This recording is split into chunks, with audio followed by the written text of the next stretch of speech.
What is going on, guys? Welcome back. Commentary for you. One of my sponsors, Steel Supplements. Link and discount code down in the description. Also, you know I'm a Weeble preferred influencer. Use the link in the pinned comment. Deposit $1. They'll give you the best free stock promotion they have. And I gotta say, if I'm tough on EA, I have to be tough on Sony and San Diego Studios. Today they come out with Luis Martinez and Ramon Russell, and they're gonna have the cover reveal. And the way this was orchestrated was just horrendous. You know, these guys come on sync. So if you're watching on YouTube versus Twitch versus MLB, the show's website, everything had a different timestamp. One of the first things they do is this really nice vignette from Fernando Tatis Jr., kind of passing the torch over from one cover to the next. But they mistime this because they don't have their countdown clock proper. You hear production in the background telling them what to say. And instead of having a natural, fluid conversation, at one point, long, awkward pauses and silences occur when they're just trying to discuss what they liked about the game. But eventually, we get done with the countdown they have on their screen. They push you over to New York, where we're met with, unbelievably, yet another countdown for 5 minutes on this billboard before we get Shohei Ohtani being the cover athlete. It's the first time a pitcher has been on the game. They didn't react very well to the reveal, almost as if they were unsure how to categorize Ohtani, whether, you went with pitcher or hitter.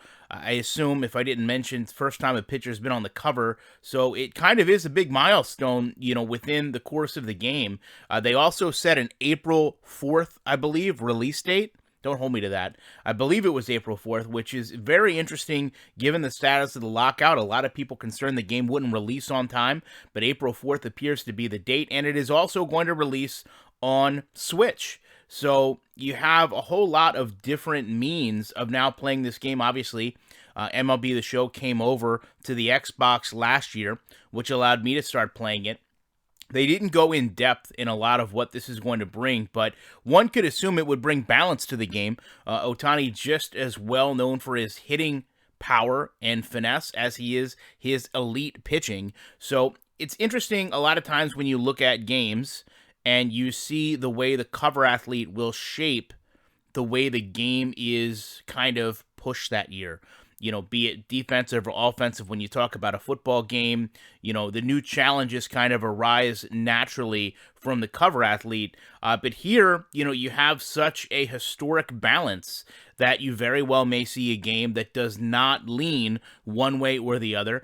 I personally think MLB The Show is very balanced now. It's a very fun game to play. It's a very intuitive game. You can pick it up and really get started, right away. But also it presents such a challenge that you do have to spend a lot of time to master it. They did also mention that they have a couple different benefits this year of going over and signing up for their personal clubs. And then from there you can get fed, new packs, new promotions, and things along those lines. I do really feel like one of the things that gets left out with the show is, when you look at what they do with Diamond Dynasty versus, say like Madden Ultimate Team, so much of it is done for free.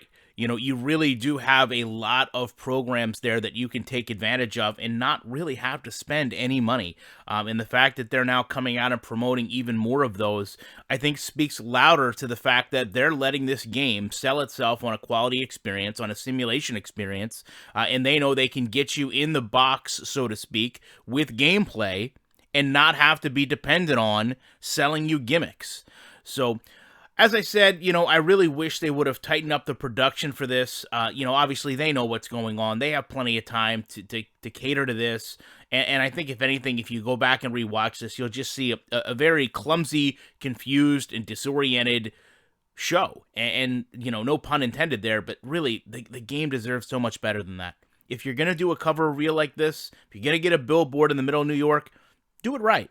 Have all your production in place, have everyone aware of what you're doing, and sit down and give us something that doesn't look like it just came out of a middle school classroom. Other than that, you guys know I'll have more MLB The Show content coming up. I appreciate you watching this video, and I will be back as soon as I can.